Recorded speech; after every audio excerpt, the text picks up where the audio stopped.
अमरीकी सदर फिर से मुश्किल में पड़ गए।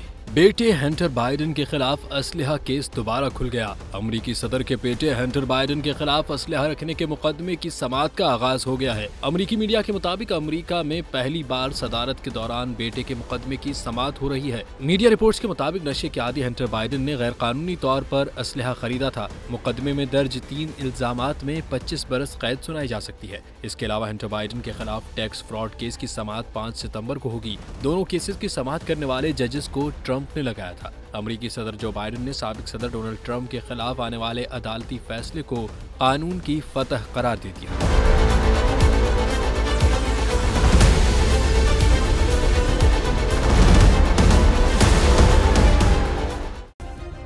सब्सक्राइब करें और बेल दबाएं ताकि कोई खबर रह न जाए।